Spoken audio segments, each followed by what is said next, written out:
Folks, Black Star Network is here. Hold no punches! I'm real revolutionary right now. Support this man, Black Media. He makes sure that our stories are told. Thank you for being the voice of Black America, Roland. Stay black. I love y'all. All momentum we have now, we have to keep this going. The video looks phenomenal. See, this difference between Black Star Network and Black-owned media and something like CNN. You can't be Black-owned media and be scared. It's time to be smart. Bring your eyeballs home. You dig?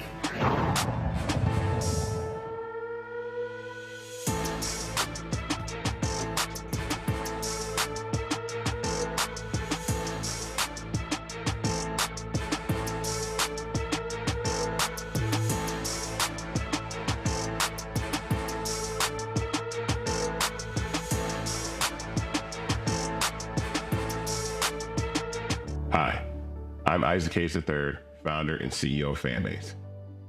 Fanbase is a free-to-download, free-to-use, next-generation social media platform that allows anyone to have followers and subscribers on the same page.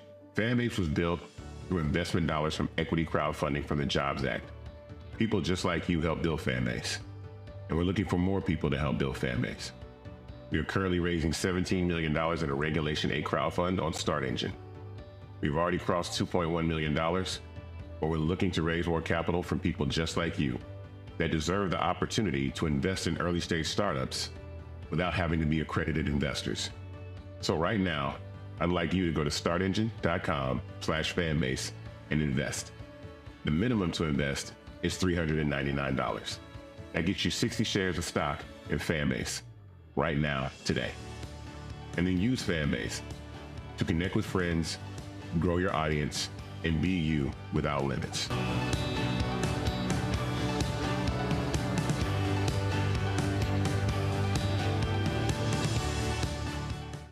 Go, Roland. Folks, today's Monday, December 2nd, 2024. Coming up on Roland Martin Unfiltered, streaming live on the Black Star Network. We're live here, TWA Hotel at JFK Airport in New York City, where there was assortment of union workers, labor officials, and community advocates who are focused on, of course, the ongoing fight for union representation. Of course, we're here with the International Association of Machinists and Aerospace Workers, or IAM. We're talking about the battle that's happening here in New York, but also what we're seeing all across the country. Also, we'll be talking about the election results and the impact that is going to have on unions across this country. Lots to talk about, folks. It's time to bring the funk. I'm Roland Martin Unfiltered on the Black Star Network. Let's go. Whatever it is, he's got the scoop, the fact, the find. And when it breaks, he's right on time and it's rolling. Best believe he's knowing.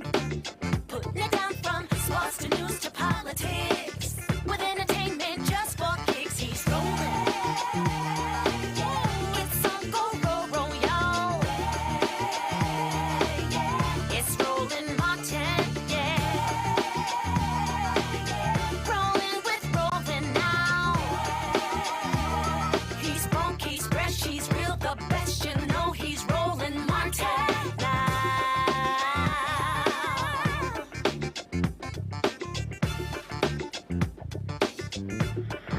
Martin.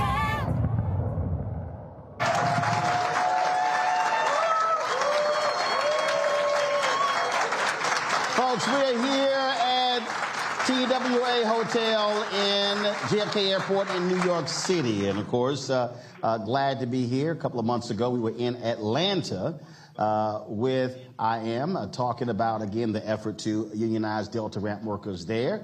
And so we're now here at JFK Airport. Lots has happened over the last couple of months. Let's get right to it. Richie Johnson, he's General Vice President, IAM Air Transport Territory. That's it. Y'all gonna clap on? Yeah, I'm gonna leave you hanging right there. It's kind of like, should we clap for him or not? I don't know. What would you do? Yeah, there's gonna be a long walk home. First and foremost, since we last chatted, that was in September, when we talked, how has the effort gone since we broadcast that show? Yeah, I mean, initial big boost, and it continues to grow. You know, I had mentioned the last time we were together that if we were able to grow our numbers and capture the folks that cards had expired, that we would possibly be found by the end of the year. The struggle still is getting those folks that have not, that their cards have expired. Our numbers are well more than we would need to file for an election if we had both the combination of our current cards and the ones that have expired. So, I mean, we're knocking at the door, and the numbers are increasing every week. So there's a lot of positive to look at from that show. And look, this kind of exposure was fantastic for us. People were talking about it, not just at Delta Airlines, but at all the airlines. And the necessity for this group of folks to get organized. And it really actually inspired the next group, which we're going to talk about today as well, which is JetBlue, which just blew up shortly thereafter. So really, the impact was fantastic. And was it because people, heard about it, but was an opportunity also folks who are not familiar with the effort to learn about what the workers go through and what their concerns were? Yeah, I mean, I don't know if that necessarily was what triggered. I think, look, we had filed for an election with JetBlue 2 years ago, and we lost the election. Getting to a filing was a big deal. It was the first time in 19 years that a filing had been done on that property. And I think, if anything, us being able to get the message out to those folks as well, what it did was it said to them, hey, look, let's not get left behind. We dropped the ball last time. Let's get on this thing. And we literally said to that group of people, look, if you want this, you got to do it yourselves, at least out of the box. Mm-hmm. And they 100% have done the drive themselves, which is fantastic. And that's, a credit to what they're doing, what we're doing at Delta Airlines, and to that group of folks that are saying, hey, look, we don't want to get left behind. It's our turn. As we discussed last time, when you look at the percentage of Americans who have a favorable view of unions, you have not seen it this high in quite some time. And do you think that's because with the wage gap growing, with the wealth gap growing, the top 1%, 3 or 4 individuals having more wealth than the bottom 50%, that people realize that, hey, this idea of just going it alone may not necessarily always work? Well, 100%. I mean, it's absolutely a contributing factor. And the fact that, we're probably more visible and more vocal than we've ever been. We've had, for the past 4 years, a White House that was very pro-labor and said the word union a lot. And we were able to, as labor, get our message out even more. And people wanted to hear the message. And so I think that, taking these opportunities, and appreciate you having us on the show again, to be able to talk to folks and to get our word out there really just inspires people to go, look, there is an avenue. And I also think that we have, a new generation of workers we have a new generation, period, right, that are very involved. And they want to be involved in something. Doesn't matter what it is. They want to be involved, whether it's social injustice, whether it's this movement or that movement. And we have an opportunity to be the something. And when they see that, the inequality that you're talking about, and they want to see that changed in the workplace, well, we're giving them that avenue. And so, yeah, I mean, a big part of why we're having success is this next generation of workers. I had a conversation over the holidays with a couple of folks, and I was talking to them about if they really want to just step back and look at how the nation has changed. Meaning, when you look at types of jobs, how much you're able to make. For a long time in this country, you didn't have to go to college. You had a significant number of jobs. For folks that were blue-collar, working class. They were able to have good-paying jobs, buy homes, send their kids to college, take care of their families. And then if you look at this across the board, so you got manufacturing. Then it used to be able, when you went to a grocery store, the people who actually was a person behind the counter. Sure. I can't remember the last time I even physically went into a bank. And so when you look at a lot of those jobs are now just gone. And so it's hard for people to understand how jobs have changed in this country. And many of the customer service jobs that used to be for students or young folks, you literally have middle-aged and older folks assuming those jobs because of how the labor force has changed. Yeah, look, it has changed dramatically. But there are still a lot of jobs out there. And there's still an availability for people to come to work for union jobs. And there's been a shortage of people even making those attempts. I mean, I think part of the problem, too, is that for so long we were telling our kids, you got to get a college degree. Right. There is no job for you if you don't get a college degree. Well, that's not true. The trades are begging for people. Like, there's a lot of work out there. And look, if you're in the airline industry, that job's not going anywhere right now. I mean, yes, they're changing. You can go to a kiosk. But there's still people working at these airports. There's still people loading these bags. There's still people, taking your reservations or working security. As I tell somebody, there are some jobs you can't actually outsource. That's right. Somebody overseas can't get that bag from point A to point B. That's right. There's not a robot going out to your airplane and turning a wrench and fixing it, or changing the gears, or changing the wheels, or There's still all these. There's not a person coming. There's not a robot coming to your house to do your plumbing. There's not a robot coming to your house or AI coming to your house to redo your electrical in your kitchen. There's still a lot of work out there for people that want to work hard. Somebody posted a tweet 3 days ago that blew me away. It is amazing.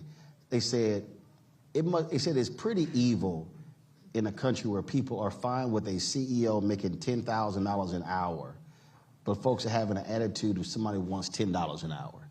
Yes. And it is, it really is. It really is crazy when you think about it. You have these conversations and folks are like, "Oh no, that's just too much." You're sitting there going, "But so and so." I mean, what was it? The outgoing Boeing CEO got something like a $60 million golden parachute or something like that. The previous one got, I don't know, 30, 40, 50, 60 million, and then the new one's going to probably have a great package as well. Folks are perfectly cool with that. Yeah. Well, look, and we've watched it the last several years, right? Where whether it was government workers, or now you even see like most recently Boeing, right? We represent Boeing, and the feedback was mixed, right? But I think overall people ended up getting behind them.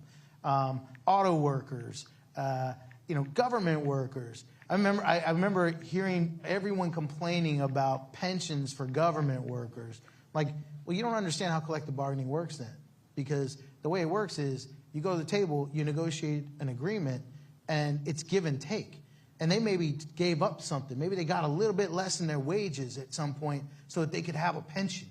Well, that's what we do every day, right? So, for people to complain about minimum wage, it's $20, it's $20 an hour for now, somebody making minimum wage. Good.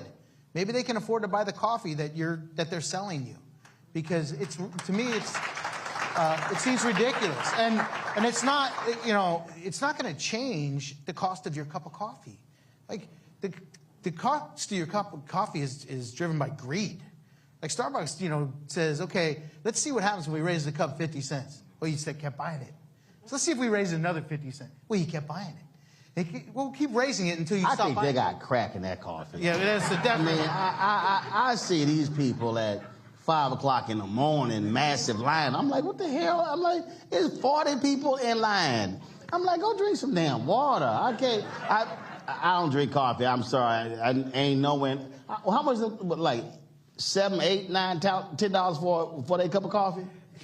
Man, that's like a case of water. I can't. I'm sorry. Two cups of coffee and you just paid that person's hourly wage. Just wake the hell up. That's what just slap yourself. There you go. I just saved you about $9, $10. But I just find that argument absolutely ridiculous. Oh, how about this one? So I was flying back from Houston from Thanksgiving, and so I'm on the plane. I'm looking at this story, and I knew it was a lot. So in 2023, the top 20 airlines took in $33.3 billion for fees for carry-on bags. $33.3 billion. Yeah, and that's greed. There's no other driving factor than greed. Okay, you have airlines that don't have bag fees. Southwest Airlines, there's no bag fees, right? They're still making a whole lot of money. I sit on the board of directors of United Airlines. They talk about this. They talk about the bags and say, we can't get rid of the bag fees now. It's just too much money. We make way too much money to get away from the bag fees. And by the way, here you go again, 50 cents cup of coffee. You keep paying it. You know, you're not changing airlines. Those flights are full. They don't care. And people are still checking their bags. They're not saying, hey, I'm going to bring a carry-on. No, they're still checking their bags. As long as we're willing to do it, they're going to keep charging it. You mentioned earlier in terms of folks whose cards expired, and when we were in Atlanta, actually when I was flying back, I was flying back. I was on Delta, and I saw a brother. I said, hey, you know, we had a show last night. He's like, yeah, I saw the show. There's another side to the story, too. I was like, oop, I guess he wasn't down with the show. Like, oops, okay, no side he's on. Yeah. So how do you still deal with that? I mean, is it a one-on-one thing? I mean, how are you trying to educate workers who are skeptical of unionizing your ramp workers and others? Yeah, it really is a one-on-one when we can get them, right? This is an opportunity for people to hear us, and maybe they'd be willing to have those conversations. When we have those sit-downs, when we are able to knock on their door or their coworkers are able to engage them in the workplace, the vast majority, the percentage is super high. 70, 80% of the people that you can talk about the actual comparisons, they buy in. They're interested. So what's their fear? Is their fear, hey, if we do this, this is going to cause us to lose our jobs? Is that the fear? Sure, there's definitely that fear. There's absolutely that fear of that I don't want to be a target, right? There's absolutely that fear. But there's also just the unknown, right? They're being fed, you know, and I mentioned this on the last show.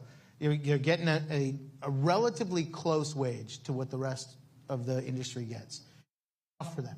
So they don't take the time to do the research. They don't take the time to find out for themselves. And so, you know, what they're getting told by Delta Airlines or some of these airlines that are non-unionized is, why would you do that? You're going to have to pay, you know, $50 a month for union dues. You know, why do you want to pay that extra amount? Well, you're going to pay that extra amount because you're about to get a lot more. Like, the companies are not out there, you know, trying to keep unions off their property just because they don't want to mess with their culture.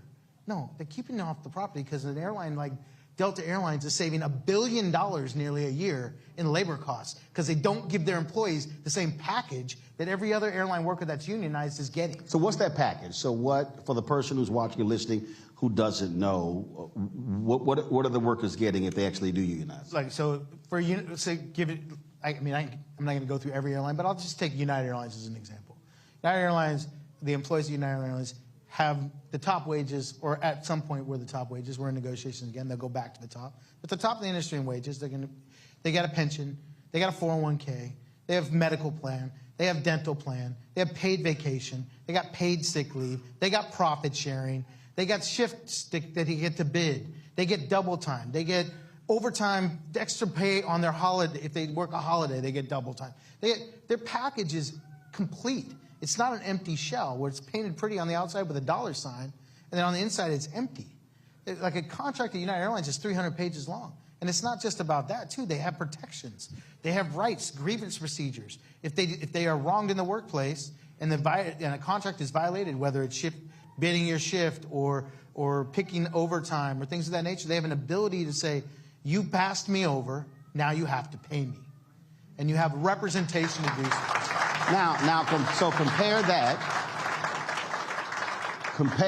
to the airlines you're trying to unionize. Well, I mean, they just don't have. I mean, they'll have pieces of it.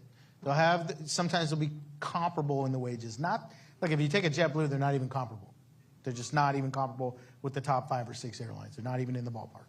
But Delta does a good job of keeping the wages up there. But, you know, I'll give you an example. But your point goes beyond wages. There are other things in the package. So much bigger now. I mean, for instance, I'll give you an example. Delta has a pension, right? It's not the same type of pension that we have at a United or one of our other carriers. They have a pension. You get hurt on the job, at work, get hurt, job related. You go out, you get paid while you're going out. Whatever they paid you while you're going out, that comes out of what your pension compensation is when you retire. That's ridiculous. That's absurd. But that is because the law has a loophole in it that says that they can draw from that to pay their workman's comp or to pay their costs for that. They do. And then they take it out of your portion of your pension. That's just one example. Shift bidding, overtime, the list goes on and on of just the inadequacies, and it's not any different at JetBlue. I'm going to go to a break. We come back. I want to talk about November 5th. Oh, really? Yeah, we got to talk about that and how you are preparing your membership for the next 4 years. All right. Well, I'm gonna go throw up at break, and then we'll. That's not a problem. We got a big trash can right over there for you. Trust me, we made sure it wasn't orange. All right, y'all. Some of y'all figured that one out during the break. All right, y'all. Gonna be right back here from TWA Hotel at JFK Airport. You're watching Roland Martin Unfiltered on the Black Star Network.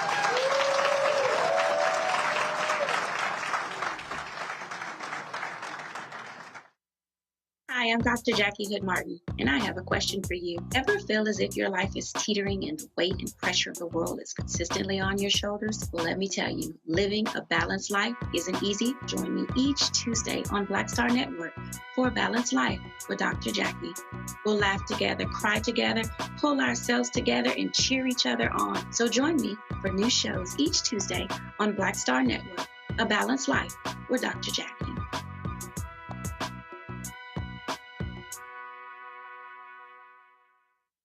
What's up, y'all? Look, Fanbase is more than a platform. It's a movement to empower creators, offering a unique opportunity for everyday people to invest in Black-owned tech, infrastructure, and help shape the future of social media. Investing in technology is essential for creating long-term wealth and influence in the digital age. The Black community must not only consume tech, we must own it. Discover how equity crowdfunding can serve as a powerful tool for funding Black businesses, allowing entrepreneurs to raise capital directly through their community through the Jobs Act.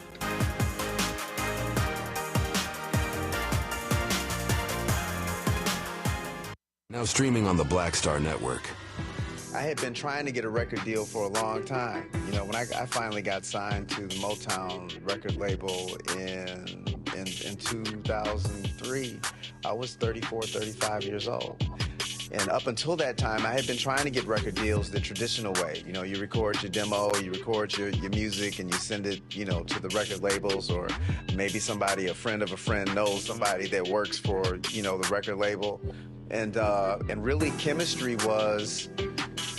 that was my last-ditch effort at being in the music business. How long have you been trying?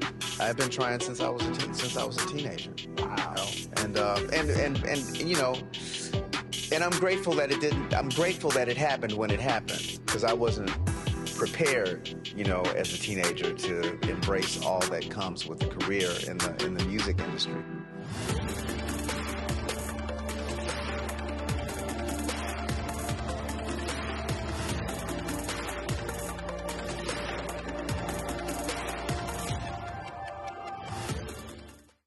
Now that Roland Martin is willing to give me the blueprint, hey, Cyrus, I need to go to Tyler Perry and get another blueprint because I need some green money. The only way I can do what I'm doing, I need to make some money. So you'll see me working with Roland. Matter of fact, it's the Roland Martin and Cheryl Underwood show. Well, should it be the Cheryl Underwood show and the Roland Martin show? Well, whatever show it's going to be good.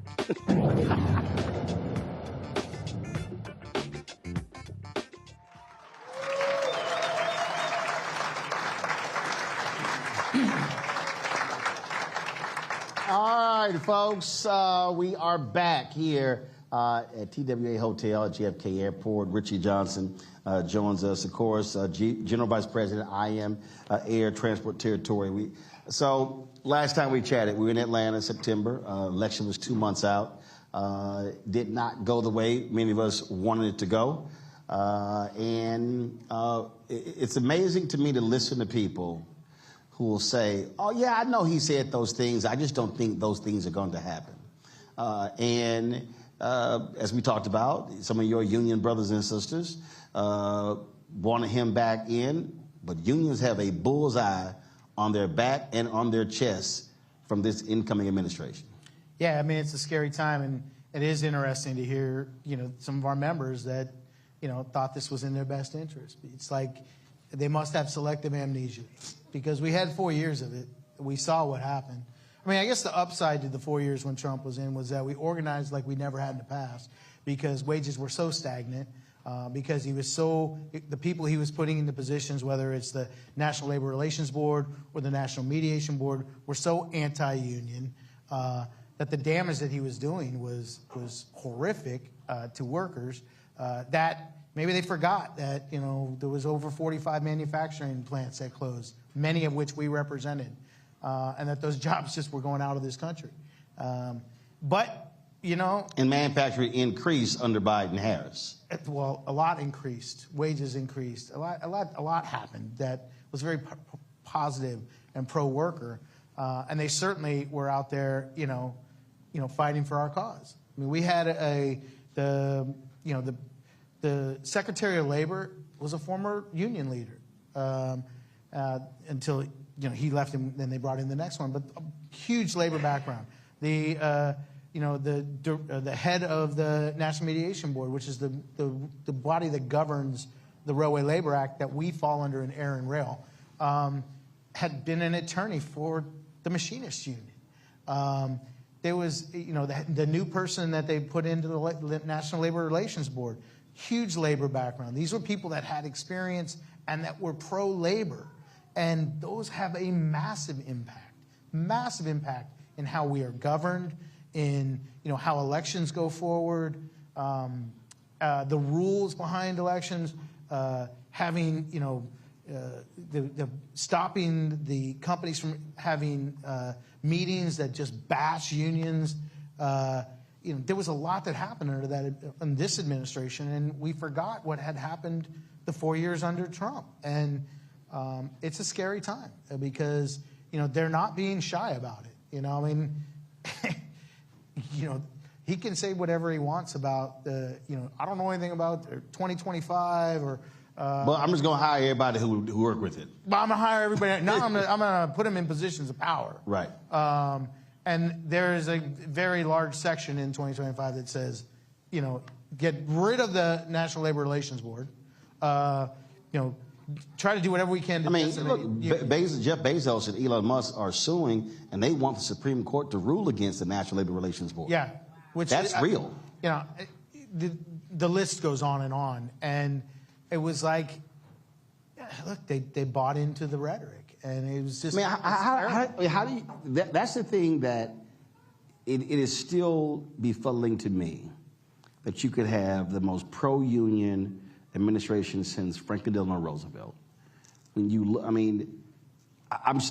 still crazy to me that the vice president can cast the tie-breaking vote that saved billions of dollars in pensions, 600,000 Teamsters, and they're like, yeah, we're not gonna endorse, and you're like, what the hell just happened? Yeah, we talked about it on the last show. I was like shocked at some of the stuff, but even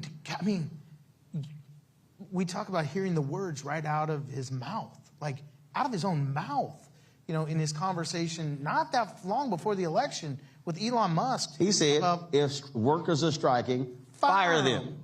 And then you're going to tell me, well, that's not what he meant? If you are a union worker and you voted for, I'm like, you're just voting against your best interest. He said, you mentioned the overtime with United Airlines. He said, what did he say? Oh, I hate overtime. I hate overtime. I'm not paying people overtime. But then on the other side of his mouth, he says, I don't think overtime should be taxed. Yeah, because you don't want there to be any overtime.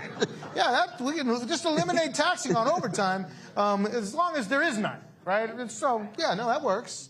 And so, and that was just unbelievable to me that I would see individuals, and you're going, and that's why also it was driving me crazy. All these people would say, well, economic anxiety, and no, many of these folks were not voting for economic policies, because if you were voting for economic policies, there is no way in the world you can be a union worker saying I'm voting for economic policies, I'm voting for the working class, but I'm on. Ignore Harris, but vote for Trump. Those two things just don't go together. Yeah. If you can figure it out, I'd love to know what the answer is, because I'm befuddled by it as well. I just, I guess the answer is that they just did a lot better job of scaring the shit out of people and messaged it. that some big bad immigrant was coming for your job. I don't know. I represent 160,000 workers. I don't see any illegals doing their jobs. Just it was a fear.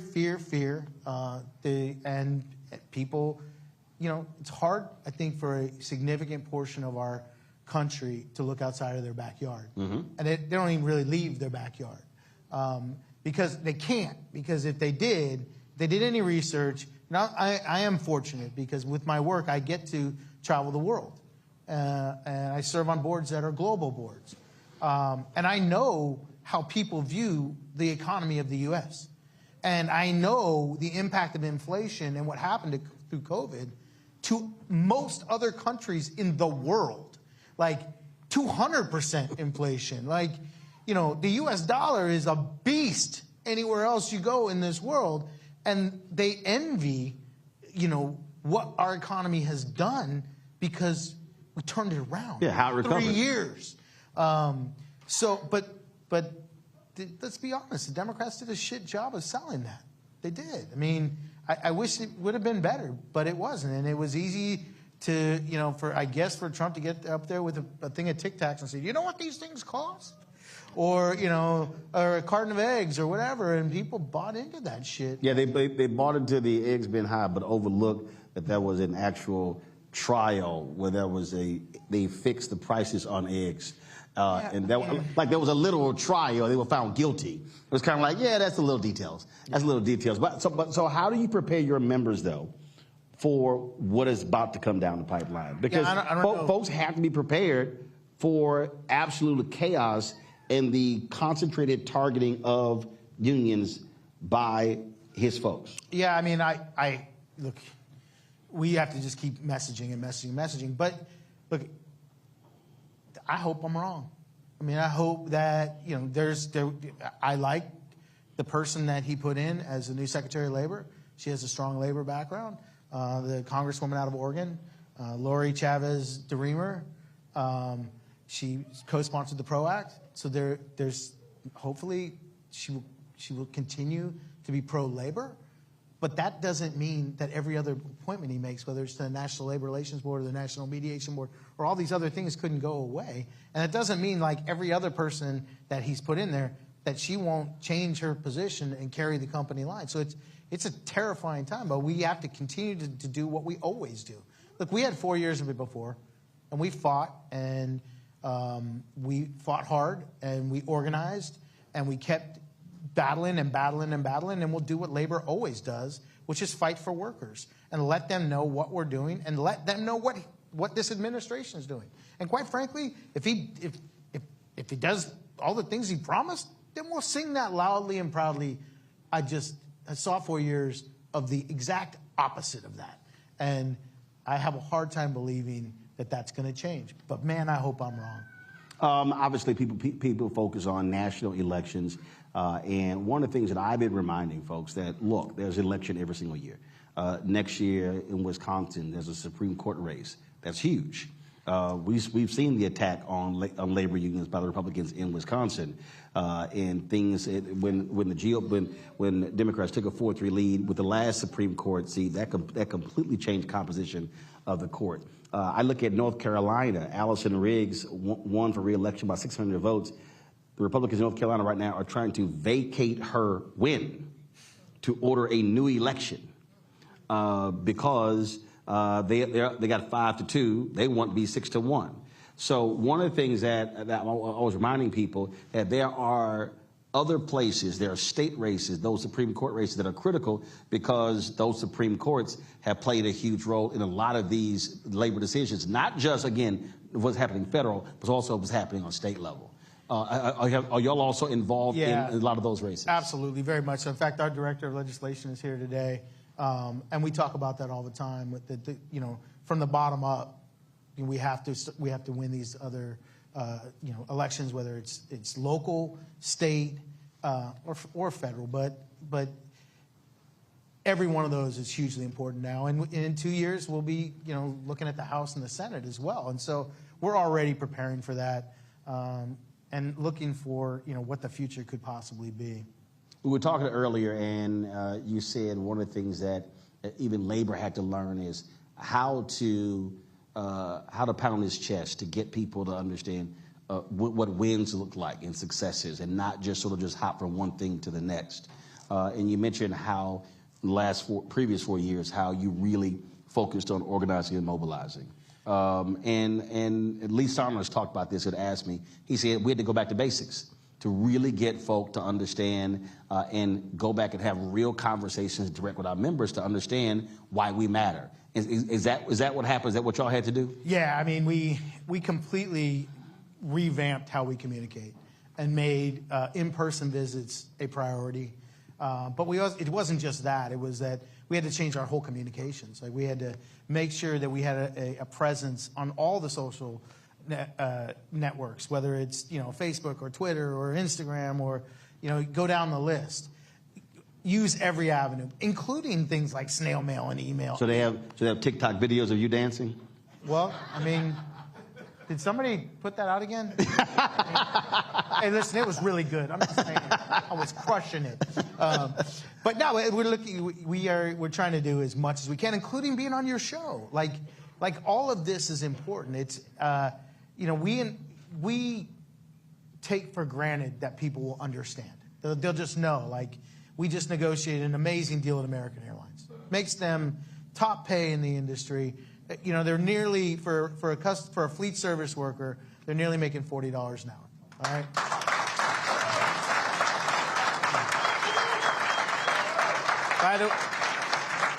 By the way, what are you making at Delta and JetBlue?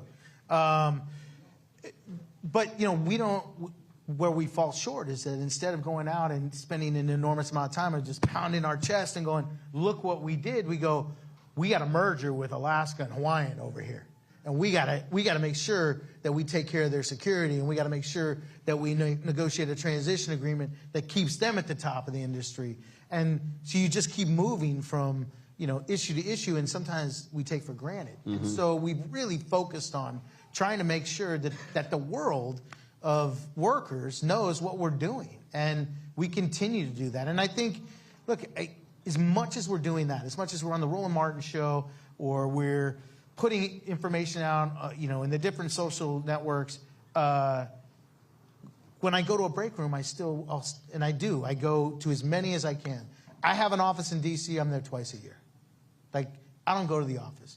When I have a downtime, I go out and I visit the members. And many of the members in this room will say, hey, look, he came to my station. He was out there and he talked to my people.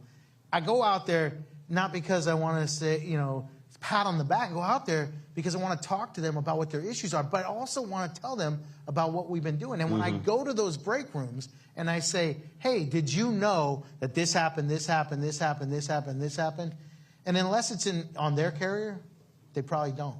And it's important that they do know, because what you do at United affects American. What you do at American affects Southwest. What you do at Southwest affects Delta and affects JetBlue. And each one of those, Alaska and Hawaiian and all these other carriers that we represent, every one of those, look, when COVID hit and United put a mandatory vaccination in, it was the rest of the airlines just jumped on the bandwagon. Because one airline did. It doesn't just go when that kind of thing happens. It goes for everything. When United gets the best wages in the industry, American Airlines goes, look, for us to stay competitive, right, we got to get the best wages in the industry. And so we go in there and we fight for that. And we're not doing this parity bullshit either anymore. Where, hey, we want to make sure everybody's equal. That's fucking bullshit. All right?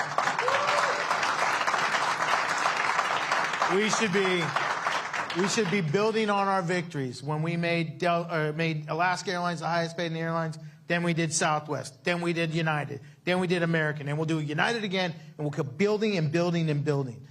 But we have carriers like Delta and JetBlue that have inferior contracts, and they hurt that possibility. When you have the biggest airline, or one of the top two biggest airlines in the world at Delta Airlines, and they have an inadequate contract, it hurts our ability at the table. It hurts our ability to get the best, even more, for our workers at the other airlines we represent. And so what we do at Delta and what we're doing at JetBlue matters to everybody that's on another carrier in this room. And that's why getting that message to each of them, whether it's in a break room or it's through your show or other avenues, we got to take advantage of all of it every chance we get. So keep inviting me back, because I'll keep coming back. All right.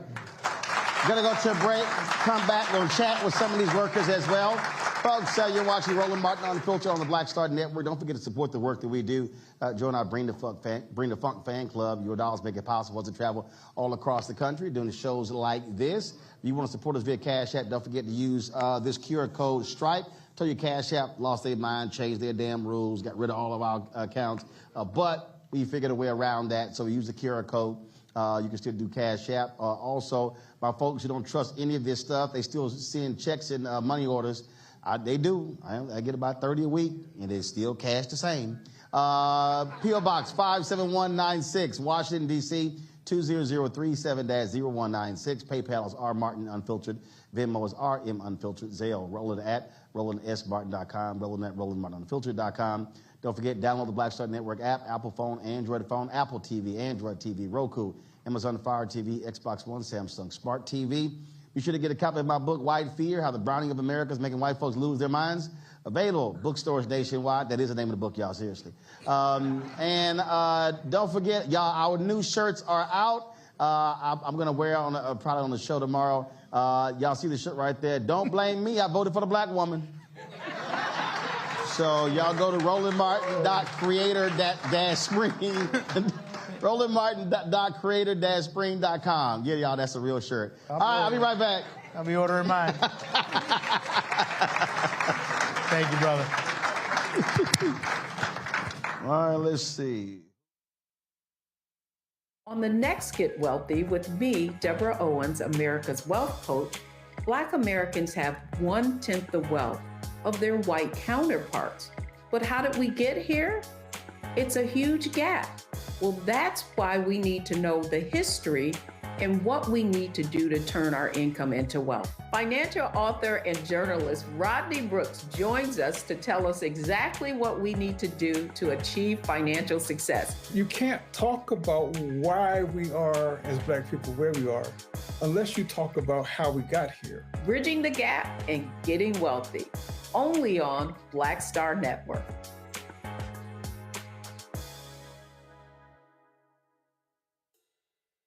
Hi, I'm Isaac Hayes III, founder and CEO of Fanbase. Fanbase is a free-to-download, free-to-use, next-generation social media platform that allows anyone to have followers and subscribers on the same page. Fanbase was built through investment dollars from equity crowdfunding from the Jobs Act. People just like you helped build Fanbase, and we're looking for more people to help build Fanbase. We are currently raising $17 million in a Regulation A crowdfund on Start Engine. We've already crossed $2.1 million, but we're looking to raise more capital from people just like you that deserve the opportunity to invest in early stage startups without having to be accredited investors. So right now, I'd like you to go to startengine.com/fanbase and invest. The minimum to invest is $399. That gets you 60 shares of stock in Fanbase right now, today. And then use Fanbase to connect with friends, grow your audience, and be you without limits.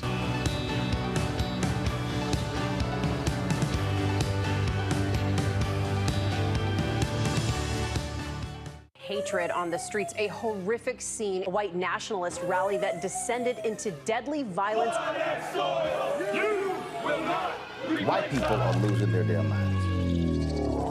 As an angry pro-Trump mob storms the U.S. Capitol, we've seen shooting.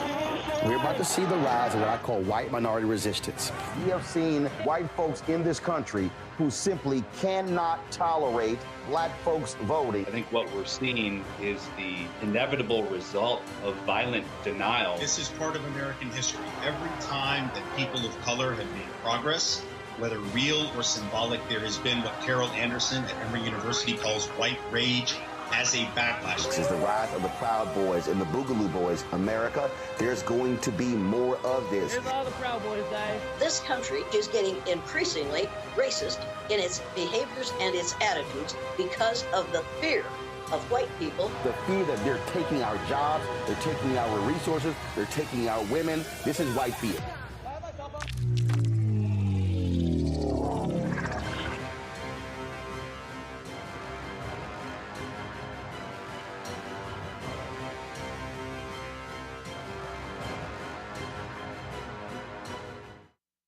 Pull up a chair. Take your seat at the Black Table with me, Dr. Greg Carr, here on the Black Star Network. Every week, we'll take a deeper dive into the world we're living in.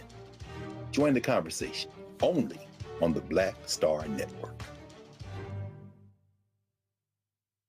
Hey, what's up? It's Sammy Roman. Hey, it's John Murray, the executive producer of the new Sherry Shepherd Talk Show. It's me, Sherry Shepherd, and you know what you're watching, Roland Martin Unfiltered.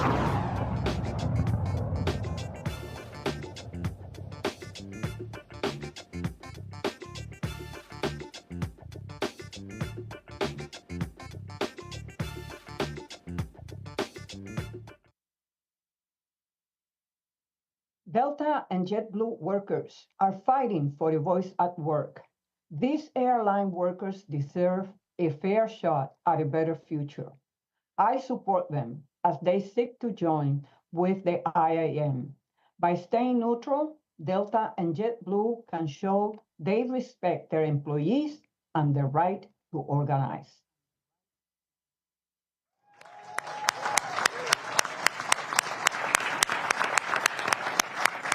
All right, folks, welcome back to Roland Martin Unfiltered, the Black Star Network, here at TWA Hotel at JFK Airport. Joining us right now, 3 IAM union members, Faisal Silwani with United Airlines, Derek Monk with American Airlines, and Nina Caldwell. She is with Southwest Airlines. How y'all doing? Wonderful. All right.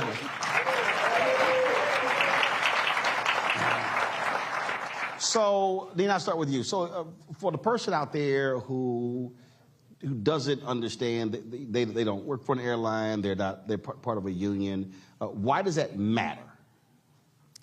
Being part of a union matters because it affects your quality of life. When we say quality of life, most people think of pay, but it also affects the fact that you have respect, dignity, equality, equity, a voice at the table, and it affects our safety because we all want to come to work and leave the same way. Now, how long have you been with Southwest, and what's your job there? I am a customer service agent at Southwest Airlines, and I've been there 33 years. All right. So, are you in person? Are you on the phone? Which one of the areas you get cussed out at? Which one? I'm in person. I throw bags, I do baggage service, I work the ticket counter, I work the gates, and yes, I get cussed out in all of those places. So when they throw a temper tantrum, how do you respond to that? Do you just stand there and look at them like, look at this fool, they not gonna make this flight? So how do you deal with them crazies? I think as public servants, because that's what we are, we all have learned our airline smile. And I think in my mind those very things you said, but I don't verbalize it. You don't think you just hit that button like, oop, that seat just disappeared? I wish. Derek, what do you do? I'm a fleet service agent. All right, what does that mean? Well, we take the bags, we load them onto the planes, and we take them from plane to plane, make sure our customers get them. Oh, so my golf clubs get loaded. Absolutely. No, it's funny. See, I heard you talking about those. See, there you go. Hey, see, listen, I posted enough. I think I've hit every airline. So no matter when I fly, they like, look, your golf bags are just fine. And we check. Your clubs will not get broken. It's all absolutely oversized belt. So same thing. So for you, what has it meant? Being able to be part of a brotherhood or sisterhood, and not just having to, fight for wages and things like that on your own, but being a part of a collective. Well, you can do more, with fists than you can do with one finger, and so we are stronger collectively than we are by ourselves, and so being a part of the union, as Nina said, helps with the quality of life and not just the pay, but the things that give you respect. I'm also on our grievance committee, which means I spend most of my time fighting with the company when our members are disciplined, wrongfully. And we have the opportunity to go in and fight with the company and, either take care of the discipline, or if they're terminated, we help get their jobs back. Those are all the things that we have collectively bargained.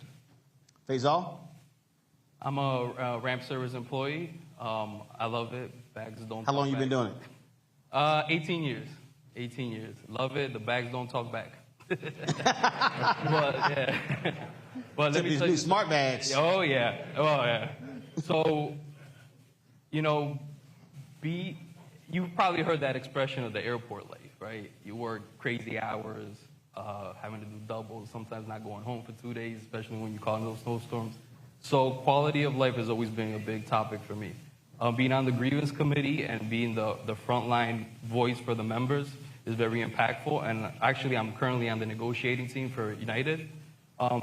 It's so powerful, so important to have a voice at that table, right? Because I had the opportunity to sit across what they call their leadership, which is just a bunch of managers, and how disconnected they are from their frontline employees and how they don't care, right? So, like for us over at United, anytime you go to see a member of management, the first thing they ask you is, what's your employee number? That's all you are to them, an employee number, right? So it's so powerful, so impactful to have a voice at that table and show the company the true examples of what we experience out there. So for all three of you, I'm sure you've encountered folks who've resisted being in the union. What is that conversation like? What do you say to them? Well, I like to use my own experiences because when I started 18 years ago, I started prior to the merger with Continental. So obviously we were non-unionized. And I was a victim of being non-unionized, right? Mm-hmm. So we did unionize and we did merge, but I didn't have job protection as far as where I came from. I started at the cargo operation, and I was faced with outsourcing. Have a company come and tell me after 7 years, hey, by the way, we're going to get rid of your job, but if you want, you can work for the vendor for half the pay and no benefits. So it's sometimes those personal experiences, explaining it to a member who might not agree or might not be 100% behind the union, gives them a firsthand of how important it is to have a union. Luckily, the language that we did have allowed me to come up to the ramp, and those type of experiences help those members understand why it's so important to have a union. Yeah, I agree with that. We have a lot of members who they don't understand, what the union has won for them. They don't understand that it was the union that created the 40-hour work week. They don't understand that it's the union that makes sure they have paid holidays. They don't understand that it's the union, that is able to set up meetings, so they can have a better work environment and safer working vehicles and things like that. So they don't understand those things. And so those are the things that we try to educate them, especially, when we get new hires or people who just, don't seem to care. We try to do our best to educate them up. Until they get in trouble. Yeah, until they get in trouble. Oh, absolutely. And then you everybody's best friend. Yeah. Nina? I'm a piggyback on the gentleman. Education is the key. We don't live in the age anymore where labor is at the forefront because kids are having kids. So they don't teach their families about labor, the labor movement. So when they come to work and they get a union job, they're not familiar about the history of the labor movement. And so us old heads, we have to take the time. We call them OGs. OGs. We say old heads. Yes. OGs. OGs. We have to take the time to pull our younger members aside and explain to them the benefits of being a part of a labor movement and the history. Because how can you be a part of something if you don't know what it's about?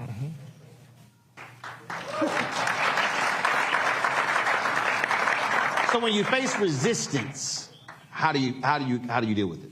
Resistance? Yeah. A lot of times, I'll tell our members, look, you can do two things. You can curse the darkness, or you can light a candle. And so I asked them,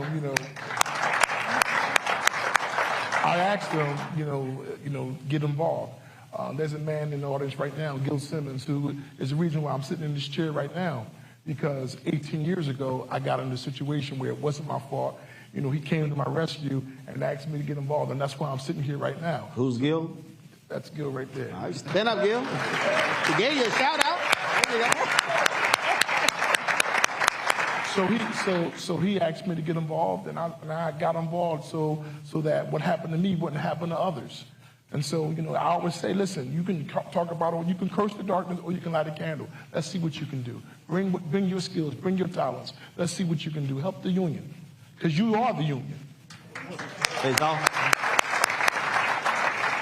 Well, like the sister mentioned before, is that education, right? I like to compare our management to our unionized workers, right? So, you know, we all hate that Mando language, right? That Mando word. I don't want to stay past my shift.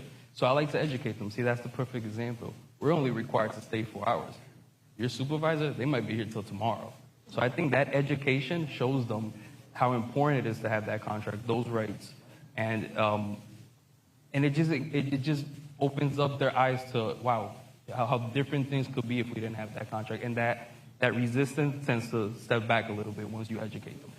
Well, you talked about younger workers. Are you seeing them embrace what you're laying out and understand that their job is to continue this forward? That it's not going to be here just because. You actually have to do some work to keep this thing going, keep it alive. Absolutely. We have a young workers movement, and so what I am finding is that they're more engaged, that they want to make the change in this union. So they come with ideas, fresh ideas, to move us forward. So we want to do everything we possibly can to educate them, to keep them engaged, because they are our future. I'm not going to be at Southwest forever, but I need someone to also leave my legacy to continue my legacy. All right. Now, Faisal, I want to go back to what you said. So you were, when they had the merger, so you've experienced both worlds, not being a part of one and being a part of the IAM. What was the biggest difference? Favoritism. I can't tell you how many times I would see them go to their buddies. Just because you're my friend, you're getting the overtime next. Or just because you're my buddy, you're getting a better shift than everybody else. That's what happened when you were not... When we were non-union. Got it. You understand? Or how one individual will be disciplined different than somebody else just because sometimes the color of their skin. And it was very disheartening to see that. So once we merged, once that union got in, man, what a difference. What a difference. Yeah. All right, then. Well, look, we appreciate all three of you sharing your story. What's that airline smile again? So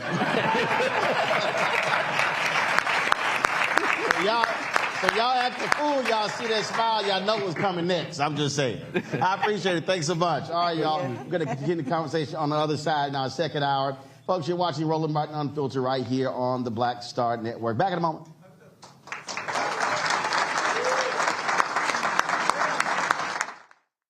Now streaming on the Black Star Network. I had been trying to get a record deal for a long time. You know, when I finally got signed to the Motown record label in 2003, I was 34, 35 years old. And up until that time, I had been trying to get record deals the traditional way. You know, you record your demo, you record your music, and you send it, you know, to the record labels, or maybe somebody, a friend of a friend, knows somebody that works for, you know, the record label. And really, chemistry that was my last-ditch effort at being in the music business. How long have you been trying? I've been trying since I was a teenager. Wow. You know? And you know. And I'm grateful that it didn't. I'm grateful that it happened when it happened, because I wasn't prepared, you know, as a teenager to embrace all that comes with a career in the music industry.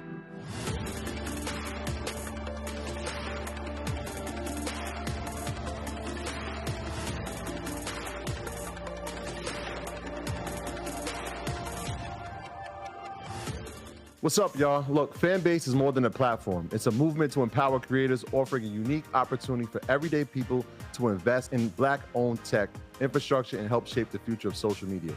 Investing in technology is essential for creating long-term wealth and influence in the digital age. The Black community must not only consume tech, we must own it. Discover how equity crowdfunding can serve as a powerful tool for funding Black businesses, allowing entrepreneurs to raise capital directly through their community through the Jobs Act.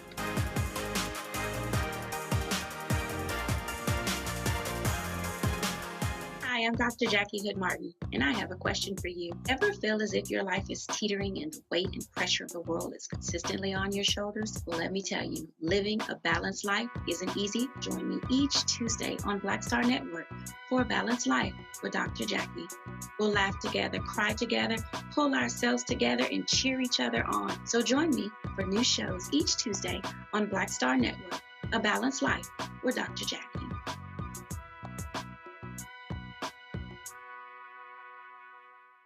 When you talk about blackness and what happens in black culture, covering these things that matter to us, speaking to our issues and concerns. This is a genuine people-powered movement. There's a lot of stuff that we're not getting. You get it, and you spread the word. We wish to plead our own cause. Too long have others spoken for us. We cannot tell our own story if we can't pay for it. This is about covering us. Invest in Black-owned media. Your dollars matter. We don't have to keep asking them to cover our stuff. So please support us in what we do, folks. We want to hit 2,000 people, $50 this month, raise $100,000. We're behind $100,000, so we want to hit that. Y'all money makes this possible. Checks and money orders go to P.O. Box 57196, Washington, D.C. 20037-0196. PayPal is R Martin Unfiltered. Venmo is RM Unfiltered. Zelle is Roland at RolandSMartin.com.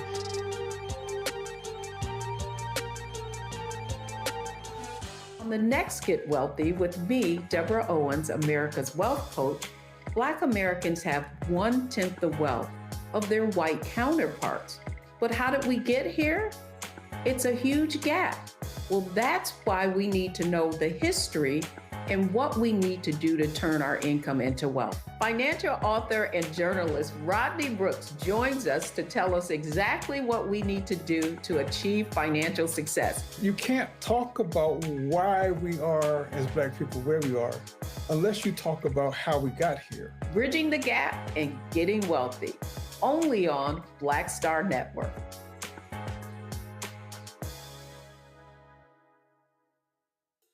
Black Star Network is here. Oh, no punch! I'm real revolutionary right now. Thank you for being the voice of Black America. All momentum we have now, we have to keep this going. The video looks phenomenal. See, there's a difference between Black Star Network and Black-owned media and something like CNN. You can't be Black-owned media and be scared. It's time to be smart. Bring your eyeballs home. You dig? Pull up a chair, take your seat. The Black Tape with me, Dr. Greg Carr, here on the Black Star Network. Every week, we'll take a deeper dive into the world we're living in.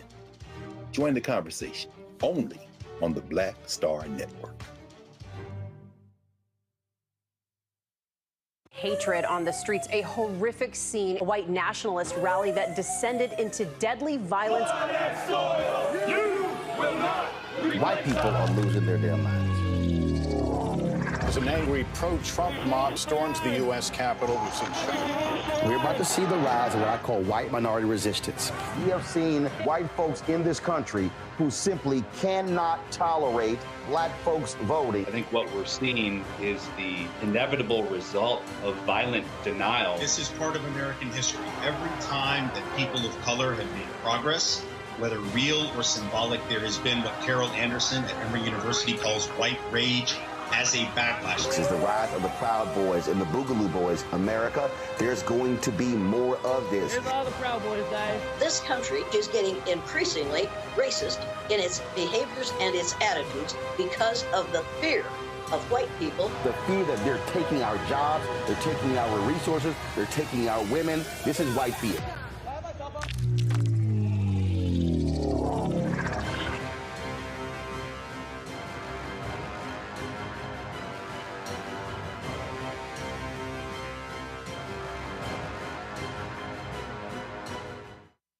Russell L. Honoré, Lieutenant General, United States Army, retired, and you're watching Roland Martin Unfiltered.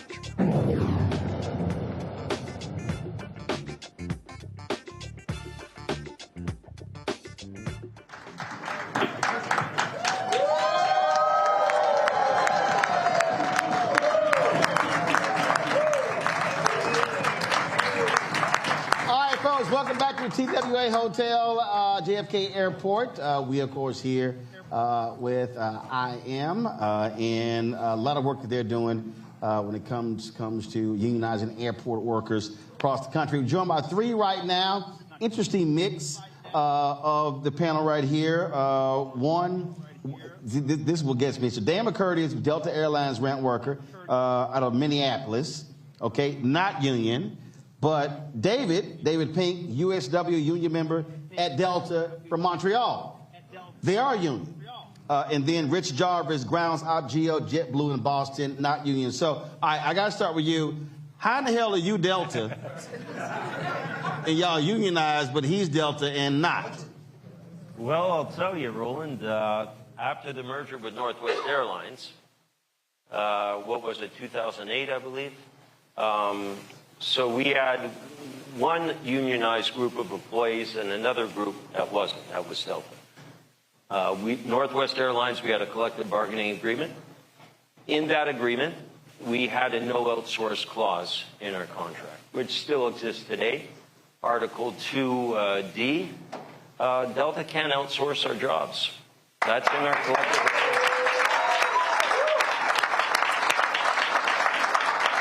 So we're now into our third deal with Delta. We just negotiated a deal that makes us the highest paid in the industry in Canada. Nice.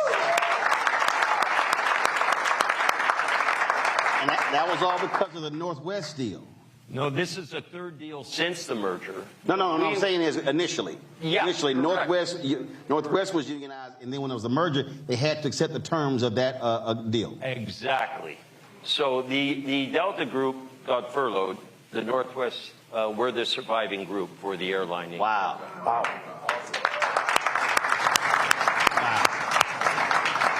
How many workers? We're back up to 300 now, at least 300 in the country under the USW banner. Yeah. Okay. All right. And so I'm sure, Dan, you like, damn. They got it good. They do got it good. And so I've been with the company 26 years, and I'm pre-merger Northwest as well. So I've been represented by the IAM before. So about approximately half my time has been as an IAM member, and then the second half of my career as a Delta employee unrepresented.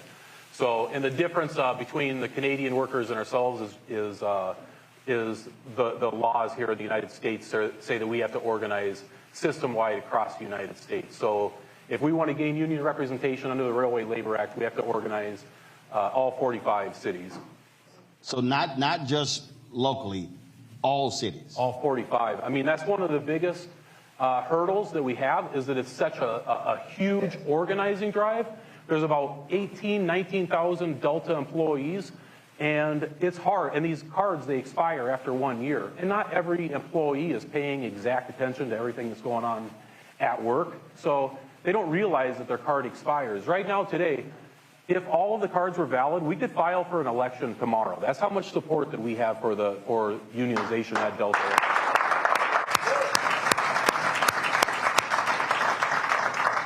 And with that said, and I'm going to throw out some numbers, I hope this is okay, but we've got like 2,000 cards that are expired because employees don't necessarily know that their card has expired. It's been longer than 1 year. So, and it's interesting. So how do they know? We've got to find them and let them know. I mean, there's no way. That's part of the. Like, is it digitized? Is it like, do you know exactly who's expired? Well, the IAM does. So union leaders can contact. We have good communication back and forth. But we've got employees in all 45 stations that have expired cards. So we've got to track them down and get them to re-sign. And it's interesting because you'll have employees, like they'll go on social media, like, what's taking the IAM so long to get us to an election? What's taking so long? And then I'll call up, hey, I see that he's wondering what's taking so long. Can you check to see if he signed a card? Well, he signed a card, but it expired like 3 months ago. So, and I'm not complaining towards that employee, but that's the hurdle that we have. Why not? Because they don't necessarily, not everybody's as involved as us. But he went to talk shit. Well, and if I give him credit though, he signed a union authorization card. He wants it. He just doesn't know the intricate rules that his card expires after. So did you send a DM? So he got a DM, said, hey man, that's part of the problem. I'm just checking like. No, that's a... I'm King Petty. I'd be like, cause your ass ain't renew your card. But yeah, no, I mean, the more hands that we have collecting cards and letting people know that their cards are expired, that's how we get to an election. There's not a specific date that we're shooting for. We need to get 2,000 cards that have expired back up to date. And we've been collecting every week. We collect like 200. Our goal has been 200 a week. We've been collecting like 200, 225, 250 every week. But Delta knows this is a game to them. This is a game to keep unionization out. And what they do is, like we were hoping to file for an election in November. So they're going to play the game. Let's stop them. They hear our game plan. So they've been hiring people. They've been hiring people left and right. We have training classes in Minneapolis on day shift, about a dozen, 15, 17 every single day on morning shift. Same thing on night shift. And at the exact same time that they're hiring people, they've also reduced a lot of 40-hour lines down to 30-hour lines. So you need more people. But then, at the same time as that, they're also, I just got an email today that said, hey, if you want any time off in December, let us know, and we'll try to approve it. So they're giving time off to employees as well. So what they're doing is they're growing the base number of employees that we need to collect cards to make it more difficult. So the more that they know our game plan, the more that they're just trying to do union avoidance and stop us from. So when they hire 17, somebody wouldn't have to do it, saying, I mean, like if you know they're training them, I mean, how do you then combat that? Do you have someone who's waiting for the new folks to come on? I was like, step on over here. Yeah, well, the fortunate part for us is that they wear yellow vests, so they're easily recognizable. And we go have a conversation pretty early to let them understand that right now we trail the industry in pretty much every category except for profit sharing. We trail in base pay, we trail in vacation pay, we trail in benefits, we trail in work rules. We should be leading the industry in absolutely every category. We make 40% of the airline's profits at Delta alone. There is absolutely no reason that we should be left behind.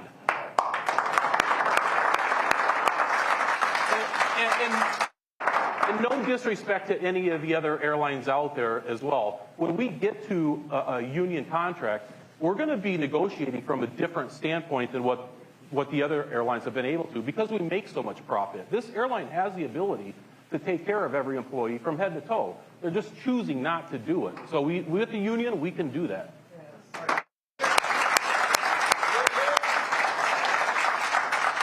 All right, Jim, what's happening at JetBlue?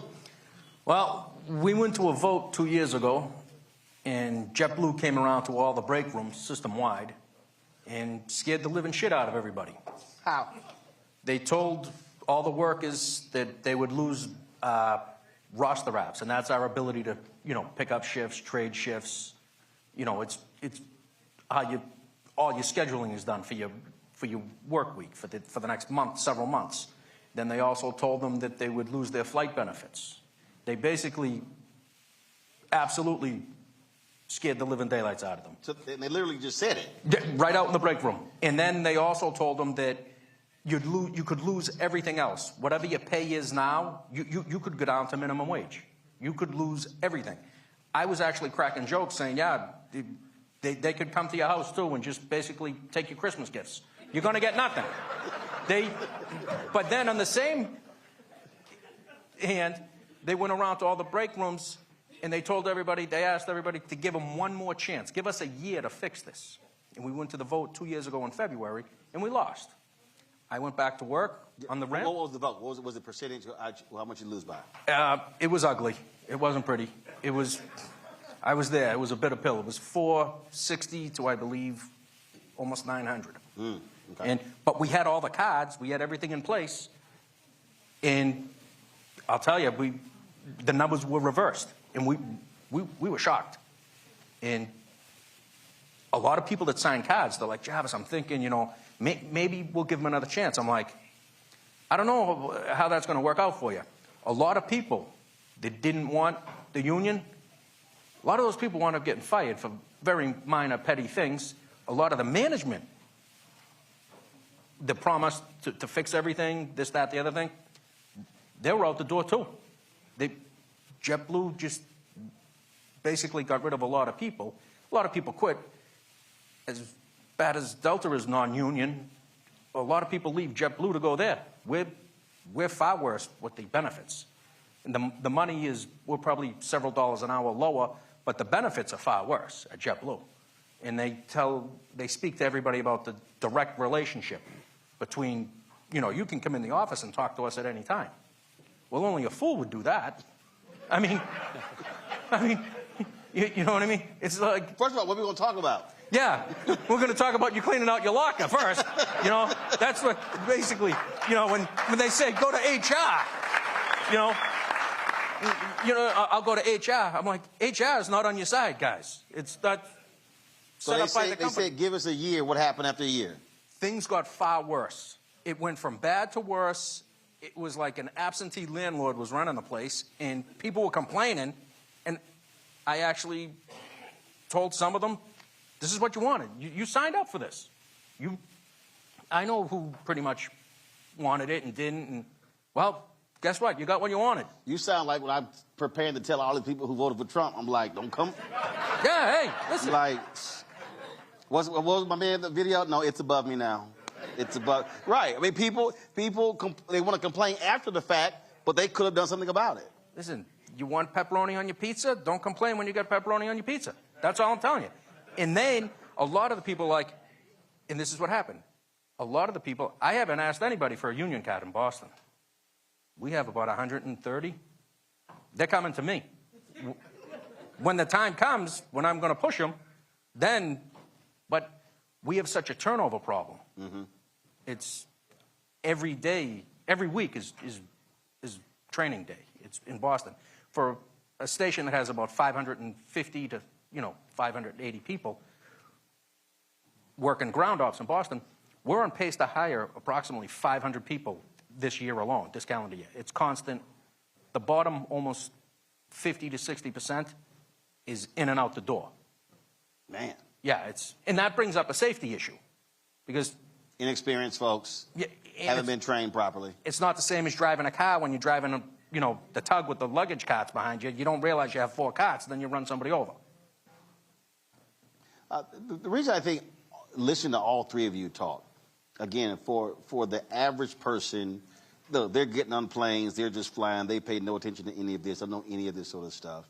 But this also just simply speaks to how someone wants to be able to raise a family, take care of their family, and when you talk about basic things like benefits, and when you talk about protection, when you talk about overtime, I think a lot of people just take that kind of stuff for granted without understanding that you could be in a place where it's right to work, you do it yourself, but it's a lot different when you are operating as a part of collective.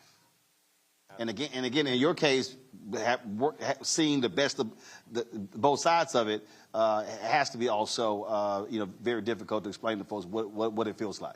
Just the one disappointing thing is that at Northwest, during those years that I was employed with them before the merger, that was before consolidation, obviously. So these airlines were losing a ton of money. So negotiations, there were no negotiations. They were coming after us like trying to take money from us, and we were fighting them off. And at Delta at the same time, they're not union. They don't get to hear both sides of the story. They're willing. They were forced to give stuff back straight away, but they're willing because they don't really, times are tough, whatever else. We fought them off for 3 years. We didn't pay concessions for 3 years, and we still went into bankruptcy on the exact same day. So we weren't the problem. So, I don't know exactly where I was going with that, but. I think. No, go ahead. Yeah, if I could just say one thing, okay, because. You can say a couple of things. It's all good. You got time. There's been a lot of negativity here, but a relationship between a collective and a company doesn't have to be negative. What I can tell you from my side is our relationship with the airline is absolutely, fundamentally super strong. Okay, we came. But why? Mutual respect, negotiating in good faith. It just is. But is it also that the airline understands that, when you say mutual respect, that first of all, they can't make money, they can't be on time, they can't have high customer service unless you treat the folks who work for you well. And if you take care of them, they're going to take care of you. Absolutely. And that's exactly right. You know, you take care of the employee, and the employee takes care of the customer. And what I can tell you is I have nothing negative to say about my jurisdiction working for Delta Airlines. Okay, we have a very strong relationship. To give you a little story, I remember in Atlanta, I was on the negotiating committee. There was a USW staffer that was coming in to sit on the negotiations, replacing someone who was there for the following negotiations. And we came in that morning, and we came into the boardroom. We met the Delta folks and grabbed their breakfast and coffee and exchanged pleasantries. And then we went up to our boardroom, and Derek said, "What's with all the hugging?" Okay, so, you know, it's not to say that we haven't been at loggerheads, but in the end, it's a very strong relationship. You damn Canadians. Yeah.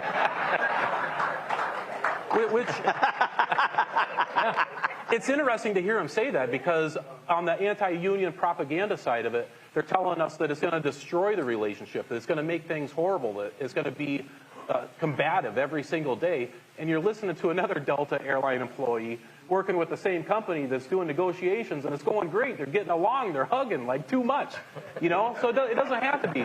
Like, if they want to choose that, like, that's not what we want to choose either. We want to go to work, and we just want that, you said, mutual respect. And that's what this is all about. We want mutual respect. And it's not, yeah, and it's not just about remuneration, you know, it's about work rules, other benefits, everything from overtime equalization to, we just negotiated a clause. You know, when you have IROPs in this business, sometimes you're stuck in your workplace for a considerable amount of time. Now, anything over 12 hours, you're getting double time, you know, as an example. We've maintained a defined benefit pension plan where the airline pays our contributions. That's been maintained. And the last negotiations, we even negotiated a supplementary plan where we put in 2 and they contribute 2. So, you know, yeah, I mean, it was a fantastic agreement, and health and safety has been brought up. I'm also a health and safety rep. I have nothing bad to say. I mean, I sit on the committee. I chair those meetings. There are meetings as per the Canada Labor Code. And, you know, I've never had to go to corrective action. We work in tandem. We work together. We're a very safe company, in my jurisdiction anyway. I can tell you that. Very safe. And the airline does everything it can to give us the tools we need. Y'all do any hugging, Rich? No. No. I don't know about the rest of the stations with JetBlue. Rich, you need a hug, Rich? I'll throw you one. Come here. There you go. There you go. Listen, the JetBlue pilots went union, and their relationship was not destroyed. There was not one fist fight. They weren't flipping desks. They get along fine with management. Now, JetBlue was telling everybody, give us a chance, give us a chance. And one of the big things, one of the biggest problems in Boston is when you get MSE, mandatory shift extension. They implemented this thing. They said, all right, from now on, we'll give you 2 hours notice, and it won't be longer than an hour, and we're going to do it fairly. Well, the fairly thing, that clearly flew out the window. They're letting you know 30 minutes before the end of your shift instead of 2 hours. And they're not doing it in the order of seniority. And then there's no recourse when they do it to them because there's no union. They made these rules and they said, look, at least you have, this is in writing. Well, you take that piece of paper and you go bring that up to HR, and they're going to get right back to you. But don't wait, because they're not coming back anytime soon. And that's just the way it is. And then all the people, I sit and work, and I listen to it, and they're like, well, then the next question, Jarvis, when's the union coming back? I go, we'll be back in 15 minutes. I go, you didn't want to sign a card a couple years ago. Now you want to sign a card? And but you have to, the hard part is educating them. Mm-hmm. And there's a lot of young and then you have to, some of them are brainwashed, because when JetBlue hires them down in Orlando, as they're training them, they scrub their brain a little and they tell them how good. No, they do. They do. They tell them how good JetBlue's going to look out for them. We call it, they drink the blue juice. It's like Jim Jones giving the lemonade years ago. Kool-Aid. Yeah, killing 1,000 people, right? Well, they have them drinking the blue juice, and it's like, but no, the company obviously doesn't have your best interest in mind. They're there, but a lot of the managers and supervisors, they just turned down being managers and supervisors, especially in Boston, because they went back to work on the ramp as regulars because they got lied to, too, by upper management. And they really did. They were better off making, they made more money working on the ramp because they were screwing the supervisors. And that's why the whole system, especially in Boston, it's not only sideways, but it's upside down. It's just, the whole thing is wrong. See, the thing that jumps out at me, and this is, it's really interesting when you look at, again, culture and mindset in this country. And the reality is, when you look at the places, you take a Chick-fil-A, you take some of these other companies, when you look at these employee surveys, companies that typically take care of employees, treat them with respect and dignity, provide benefits, lowest turnover, least drama, highly profitable. And but when you look at what JetBlue tried to merge, what was it? One of those Spirit. Tried to merge with Spirit. And when you look at a lot of these companies and they're having difficulty making money, things along those lines. And when your relationship is crap with employees, they're not trying to help you out. They're like, nah, the hell with you, because you haven't treated me well. And so when you listen to that relationship, or even some of the other negotiations that have taken place, is that when you say to the folks at your shop, guys, there is another way? Well, I was assigned, because JetBlue had a deal with American Airlines, a code share. I was assigned to go down to American Airlines a little over a year ago, and I had to go in their office, and they showed me on their computer how to use their computer system so I could track the JetBlue bags, and they had a guy going to us, so we did the bag swap. And it amazed me. My first day in there, their first assignment at American Airlines is when they're getting their lunch break. I went back over to my break room. I told everybody, they didn't believe me. I said, tomorrow I'll take you down there. I said, the first thing that they get is their lunch break assigned. At JetBlue, there was no lunch break assigned in Boston. Some days you didn't get a lunch break, and then, well, you got plenty of downtime. Or you might get a lunch break 8 minutes into your shift, or the last 30 minutes of your shift. Well, that's the people on the ramp. The guys in the bag room, guys like me, I do the transfer bags. But the people working the ramp, they're probably not, 85, 90% of the time, they're not getting a lunch break in the middle of their shift. They might get a shot at the vending machine or the bathroom, but they're going to have to leave their team shorthanded. But they're not sitting down heating something up at the prime of the night. And then a lot of the times, when somebody's already picked up a shift and they're doing a double, and they're working the next morning, now it's 9 o'clock at night, they'll come out and tell them that they have to stay another 4 hours. So the guy's going to be working, 23 hours out of the last 26 hours. And that's clearly not even legal, but no, you got to do it. It's not our fault you picked up those hours. Well, it's your fault you're keeping me here, because it's run short. We're short-staffed. Mm-hmm. And then as soon as there's a little weather, flights are delayed. Next thing you know, you need more bodies, because you skeleton crew at night. Now your mandatory shift extension, and 40 people.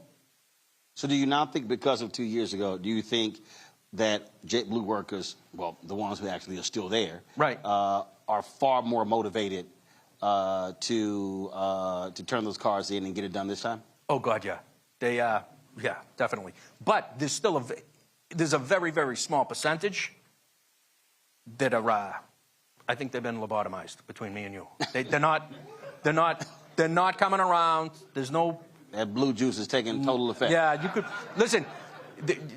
They could get run over by a plane and they'd be fine with it. They don't.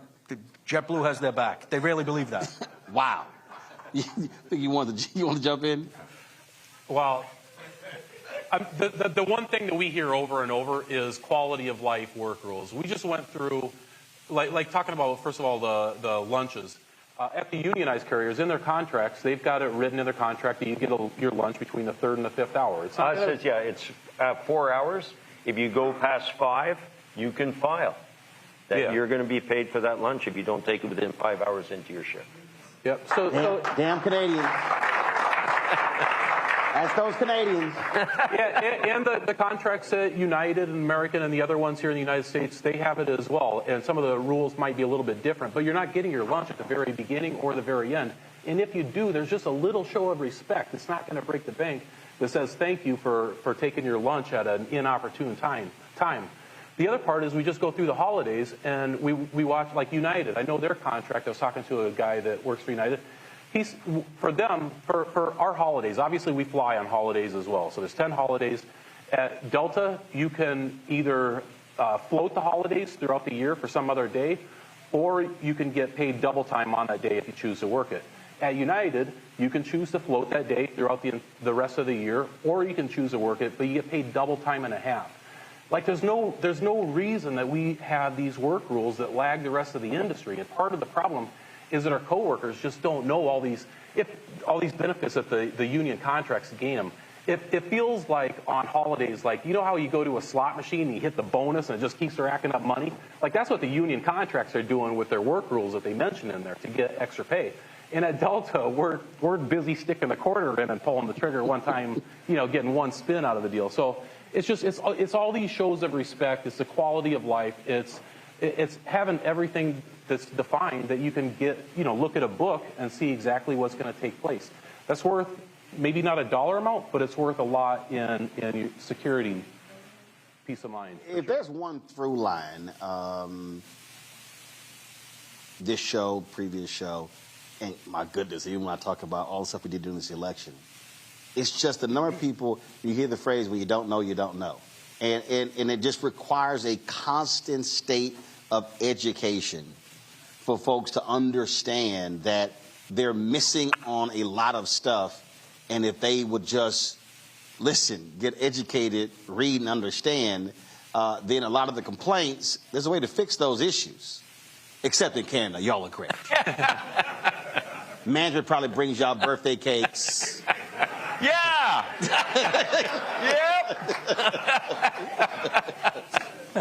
I mean, and that is part of the problem, though, is that they do get educated, but they get educated from our corporate. Like Delta has messaging for our employees every day, so they only hear one side of it. And the good part about a unionized workforce, you're going to hear the corporate, whatever they have to say, but you also get to hear a balanced response to it, where the IAM members get to come into the job and explain to you, listen, this is maybe why it's not so good, and you should think about this other way. So people, they do want to be informed, but when you only get information from one source. What is the weirdest, as I was saying earlier, the number of people who literally are fine with the CEO making $10,000 an hour, but they act a fool when a worker says, can we get paid $10 an hour?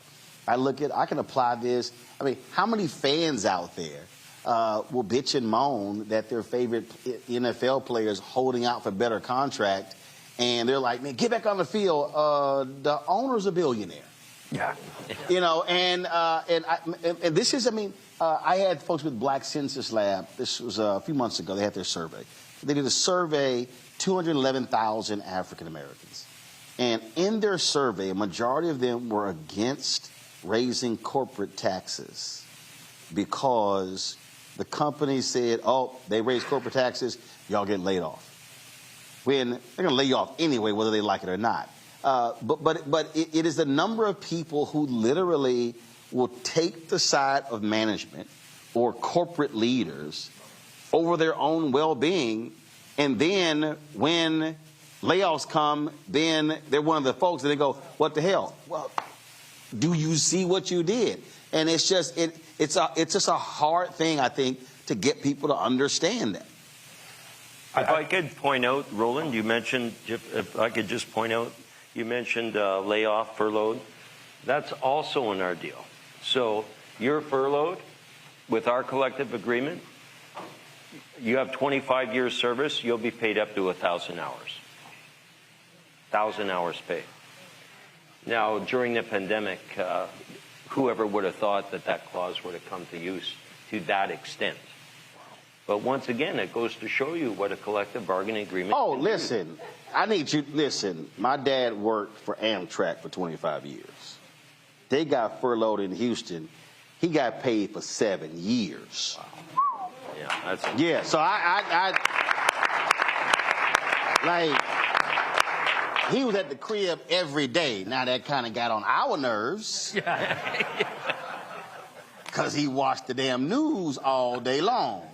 6 a.m. to 7 a.m. to noon to 4 to 5 to 6 to 9 p.m. to 10 o'clock, and then the damn rebroadcast. Yes. Then when one station started 7 p.m. newscast, he was watching that. I was like, bruh, seriously? And then he questioned why I decided to go on the news. I was like, all that damn news I had to watch. But again, but the deal they had was, and there were raises in it. It was a 7-year furlough. Wow. Right. And so, and just Jim like, damn. Yes. Are they hiring?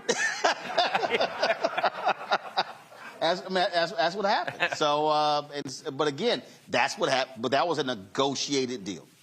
And to your particular point. Yeah. How do you see the next phase for you? You talked about, again, 2 years ago. Now folks are coming to you with their cards.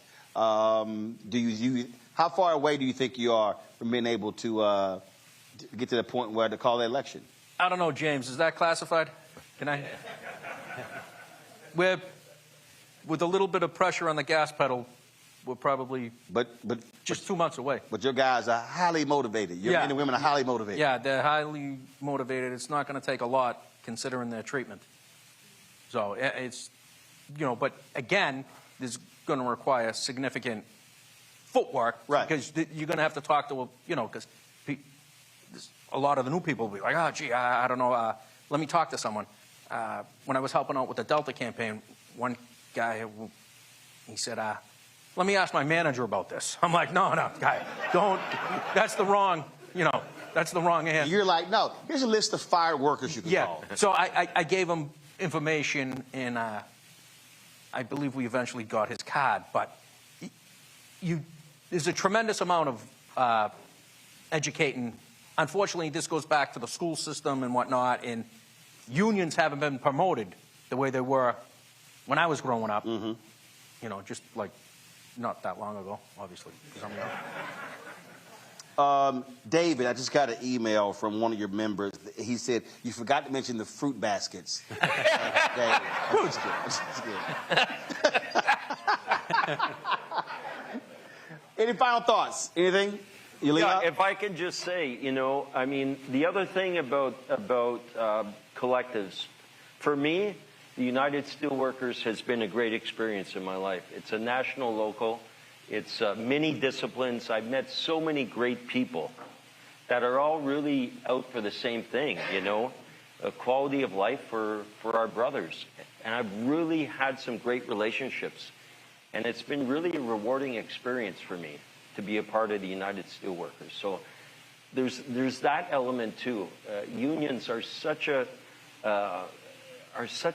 have such a great cause, and there's so many great people within them. I've met so many great people. I've met a lot of great people here at the IAM just today. So keep it up, And they're all trying to get their passports to go to Canada. Yeah. I would just like to do a call for action from my fellow Delta employees. We have enough support to get us to an election. And we do the math. We need 2,000 cards. That sounds like a lot of people we need to get re-signed. But we've been getting 200, 225, 250 every single week. So don't sit there and do the math and go, man, that's 10 weeks so we can get to an election, because you can't put a date on it. You can't sit there and say that we're going to have an election on this date and then just wait for a bus to get there. Let's double it. Let's triple it. Like, if we have more hands involved, we can get to it sooner. So I just would ask, if you are unsure if your card is valid, make absolutely certain that it's on file and that it's up to date. All right, then. And get involved. And we'll close this out. David and Dan, I think y'all owe Jim a hug. I'm giving free hugs. Folks, we'll be right back on the Black Star Network. I appreciate it. Thank you. Appreciate it. Thank you. Hi, I'm Isaac Hayes III, founder and CEO of Fanbase. Fanbase is a free-to-download, free-to-use, next-generation social media platform that allows anyone to have followers and subscribers on the same page. Fanbase was built through investment dollars from equity crowdfunding from the Jobs Act. People just like you helped build Fanbase, and we're looking for more people to help build Fanbase. We are currently raising $17 million in a Regulation A crowdfund on Start Engine. We've already crossed $2.1 million, but we're looking to raise more capital from people just like you that deserve the opportunity to invest in early-stage startups without having to be accredited investors. So right now, I'd like you to go to startengine.com/fanbase and invest. The minimum to invest is $399.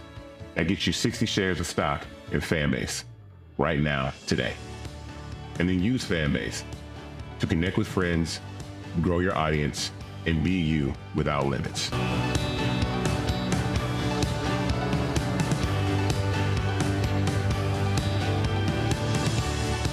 Hatred on the streets, a horrific scene, a white nationalist rally that descended into deadly violence. White people are losing their damn minds. As an angry pro-Trump mob storms the U.S. Capitol, we've seen We're about to see the rise of what I call white minority resistance. We have seen white folks in this country who simply cannot tolerate black folks voting. I think what we're seeing is the inevitable result of violent denial. This is part of American history. Every time that people of color have made progress, whether real or symbolic, there has been what Carol Anderson at Emory University calls white rage as a backlash. This is the rise of the Proud Boys and the Boogaloo Boys. America, there's going to be more of this. Here's all the Proud Boys, guys. This country is getting increasingly racist in its behaviors and its attitudes because of the fear of white people. The fear that they're taking our jobs, they're taking our resources, they're taking our women. This is white fear.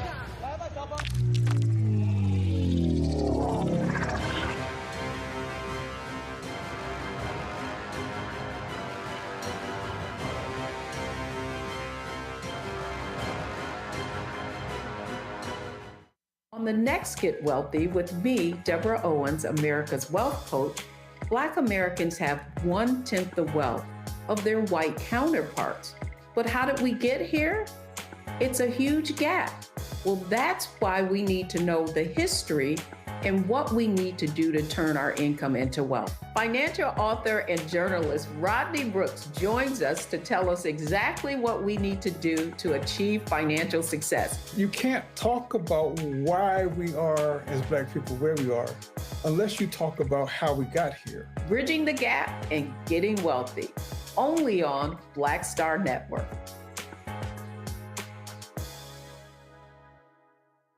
Hi, I'm Dr. Jackie Hood Martin, and I have a question for you. Ever feel as if your life is teetering and the weight and pressure of the world is consistently on your shoulders? Well, let me tell you, living a balanced life isn't easy. Join me each Tuesday on Black Star Network for A Balanced Life with Dr. Jackie.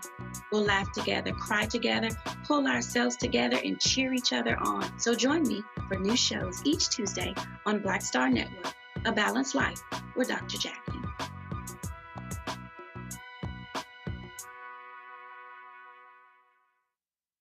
Hey, what's up, y'all? I'm Devon Frank. I'm Dr. Robin B., pharmacist and fitness coach, and you're watching Roland Martin Unfiltered.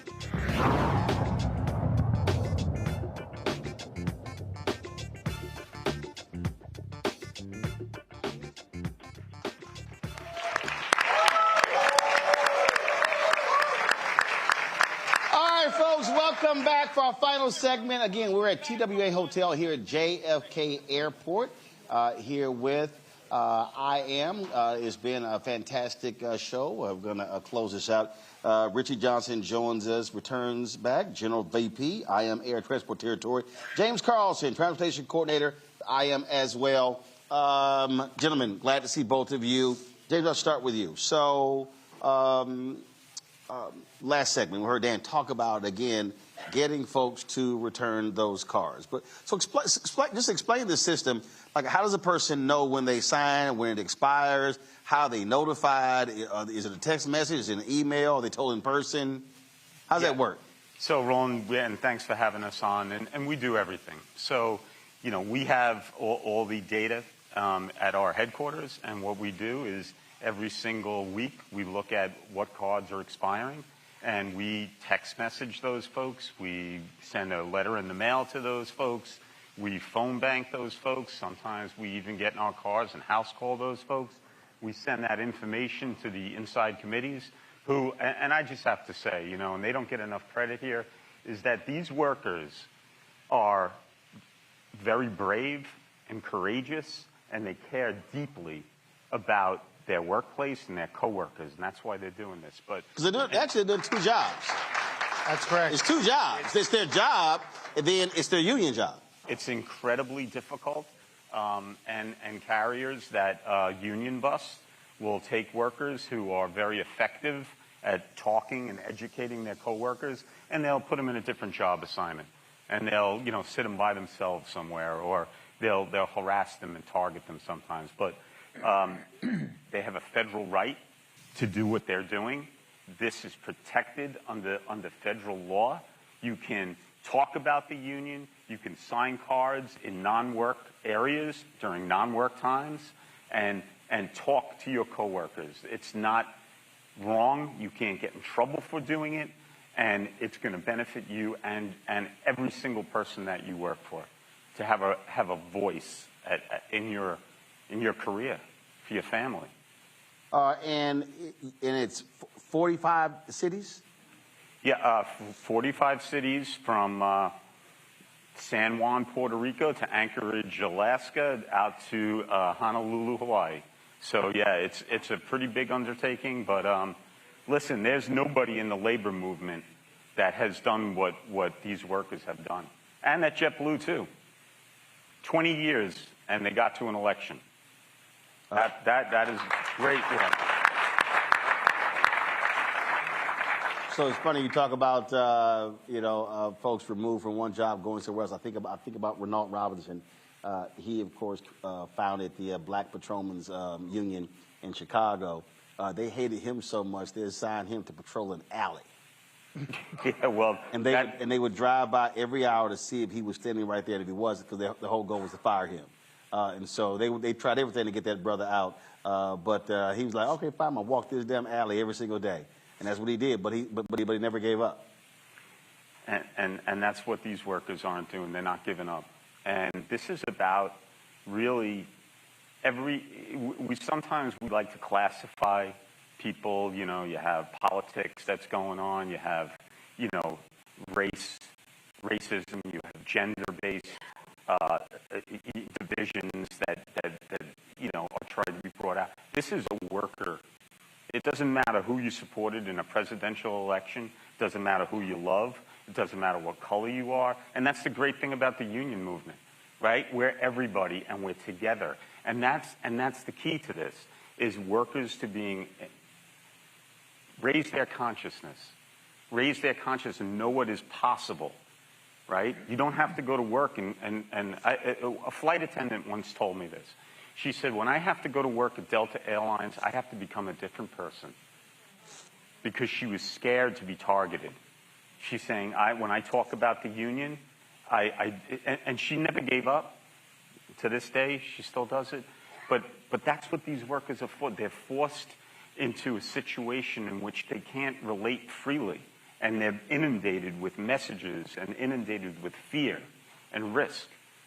What the union buster does is get the worker to believe that joining a union will risk more of what they have at work than not joining a union. That is the goal. Richard, was also that, I think, again, when you try to get people to understand this, corporate execs, they negotiate their deals. Of course they do. They negotiate salary, stock options, time off. I've seen deals where they negotiate how many hours they get on the corporate jet. I've seen there was an executive with Disney where they bought his house in the D.C. area, gave him the loan for his house in California, then we left the company, paid off that house for him to go back. I mean, so when companies act like workers are demanding too much, This is literally what executives do every single day in these Fortune 500 companies. Yeah, and we bring it to their attention. We talk to our members about that all the time. Excuse me, and they're not shy about it. They're not embarrassed about it. Like these CEOs don't have no guilt over it, or they don't care one bit about it. I mean, look at what the Boeing. Just to go back for a second here to the Boeing thing. Boeing executive was brought to Senate hearings. Right? Mm-hmm. He sat in front of them, and it was a stroke job. I mean, you had all these senators or congressmen and women there, and they're trying to chastise him and tell him, and how much money do you make, and what are you going to do? And he just sat there with a smirk. He just sat there like laughing at because he was being paid to be there. Well, that and by the way, you can't do anything about it. Right. Like you can sit here and slap me on the hand. You can sit here and chastise me and pretend I'm a bad guy and tell me you better do this or you better do that. But what are you going to do? And the answer is they were going to do nothing. Boeing is one of the only aircraft manufacturers in the world. There's two of them, right? Airbus and Boeing. And the saying too big to fail. They're not worried. They weren't worried about were they going to put sanctions on them. They weren't going to do anything to them. And they're not going to lose any government contracts. No, but you know who could do something to them? Their employees. There was zero people, I don't care who you are, Congress, president, okay, nobody was going to hold them accountable. Nobody, except the employees. Because when those employees walked out the door and they said, no, screw you and your offers, and they rejected it 3 times, twice officially, but 3 times as a whole, it was only those 30,000 plus employees, 35,000 employees and their union leadership that could hold Boeing accountable. Because guess what? You don't make them, you don't make no money. So when workers don't think they have the power, they're wrong. You have all the power. Right. Here's the only people that could hold one of the most powerful companies in the world accountable. It was the employees. And guess what? They got it. They got all of it, and they won. But the thing there, James, one employee can't walk out. It has to be a collective in order to make that change happen. That's 100% correct. There is power in unity, and we in every great movement in the United States, unity. You look at any time. You look at the labor movement when the labor movement first began. You don't have power when you walk into an office by yourself, right? When you're a non-union and something happens at work, this is exactly what happens. Somebody sees you do something, if you're working on the ramp or you're working in the bag room and the manager doesn't like you for whatever reason, calls you in the office to discuss that little problem, you're not there with anybody. And with the union, you have somebody to back you up. And you got your brothers and sisters that work with you, hundreds, maybe thousands, that they stand with you. So there is power, and this is what this is about. It's about power. The reason why JetBlue and Delta say it's better without a union is because they know with a union the workers have more power. They have the right to say, no, that's not correct. You're violating my agreement. And that's done together. All of this, look at the room. We travel together, and we are going to stand shoulder to shoulder with the JetBlue workers and the Delta workers and any worker that wants a fair shake and protection and rights and dignity on the job. It's impossible. Well, we certainly appreciate being with you, partnering with you, and I tell people all the time, the reality is when TV One canceled my show December 2017, there were a lot of people who were upset. They were mad. They wanted to go meet with the CEO. I said, y'all, that's a waste of time. And I said, he's not going to budge. And we went, our last show was December 21st. And an hour after we had that last show, I was sitting with Lee Saunders, who's the president and CEO of AFSCME.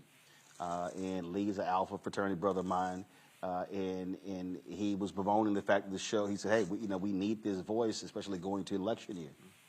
Then 24, I met with him, explained to him the vision with all that this is, and then 24 hours later, he said, we're in. So ASME was the only sponsor we had our first 2 years.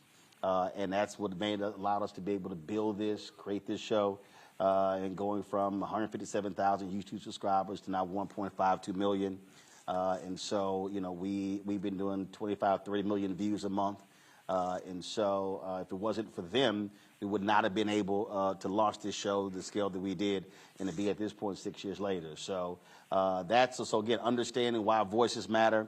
And we also understand being able to spread this message, people begin to learn, and hopefully more people have a better understanding of the reality of many of these airline workers, and they can understand when they're trying to unionize. Now they know exactly what that means. So we appreciate partnering with y'all. Thank you so very much. Thank you, Roland. Glad to be here. James, thanks a lot. Richard, thanks a lot. We thank all of y'all as well. I appreciate it. And so if folks want more information, where do they go? What's the website? Where do they go? Where are we going? What's our website? If folks trying to reach y'all, where do they go? IAMdelta.net. You can go to that and get some more information. Say it again. IAMdelta.net. You can go to any one of the social media pages on Facebook, Delta and JetBlue. JetBlue's doing a great job without a website, so maybe we don't put one up. I don't know. So it's IAMdelta.net. IAMdelta.net. Yes, sir. All right, I appreciate it. Thanks a lot. Thank you. Folks, that is it for us. I'll be back in studio in Washington, D.C. tomorrow. Don't forget to support the work that we do. We've got some great things coming up. I'll be in Oakland Thursday and Friday. Friday speaking at the memorial service for Frankie Beverly. Then, of course, Monday, Tuesday, and Wednesday, we're in Atlanta for Global Hope Forum with Operation Hope. Don't forget, support all the work that we do, folks. If you want to join our Bring the Funk fan club, our goal is simple, getting 20,000 of our fans contributing on average $50 each. That's $4.19 a month, 13 cents a day. Since we launched this show, we've had 35,000 individual donors to our show. They've made it possible for us to do the work that we do. If you want to contribute using Cash App, use the QR code from Stripe right there on the screen. And if you are listening, just go to Black Star Network or RolandSMartin.com for that QR code. You can also, of course, send your snail mail. Check your money order. P.O. Box 57196, Washington, D.C. 20037-0196. PayPal is R Martin Unfiltered. Venmo RM Unfiltered. Zelle Roland at RolandSMartin.com. Roland at RolandMartinUnfiltered.com. Of course, download the Black Star Network app. We've had about 130,000 downloads. We want to get to 200,000. Apple TV, Android TV, Apple phone, Android phone, of course, Roku, Amazon Fire TV, Xbox One, Samsung Smart TV. Also, you get a copy of my book. All the proceeds go right back into this show. Of course, White Fear, How the Browning of America is Making White Folks Lose Their Minds. Available at bookstores nationwide. Of course, Target, Barnes & Noble, Books A Million, BAM, and also get the audio version Audible. Yep, I did all the reading as well. And of course, you want to get your gear for the show. I see whose brother came in here with a sweatshirt on? I see you. I saw you with your sweatshirt. There you go, sweatshirt. There you go. All right, stand up. Stand up. Hey, Henry, get a shot of him. He got his gear on. So turn around so face the camera. There you go. My mom just texted me. She needs I voted for the black woman. Oh, so you say it again? I said, my mom just texted me. She said, I voted, don't blame me, I voted for the black woman shirt. Y'all want to get that shirt? Just put it up right there. Go to Roland Martin. Go pull it up. That's right, RolandMartin.creator-spring.com, RolandMartin.creator-spring.com to get your shirt. Don't blame me. I voted for the black woman. I'm wearing that a lot over the next 4 years. Apparently so will my mom. Yes, so will your mama. All right. And tell your mom when she gets her shirt, take a picture. I'll put it on social media, show it on the show. Folks, that's it. Again, let me thank all of y'all. Good luck in your efforts, and we appreciate helping y'all make this possible. And again, everybody deserves to get what they deserve to take care of themselves and their families. So thank you so very much. Folks, y'all know how I was in the show. I'll see y'all tomorrow. Holla!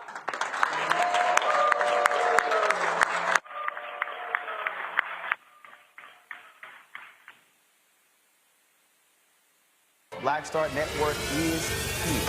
Oh, no punch! I'm real revolutionary right now. Thank you for being the voice of Black America. All momentum we have now, we have to keep this going. The video looks phenomenal. See, there's a difference between Black Star Network and Black-owned media and something like CNN. You can't be Black-owned media and be scared. It's time to be smart. Bring your eyeballs home. You dig?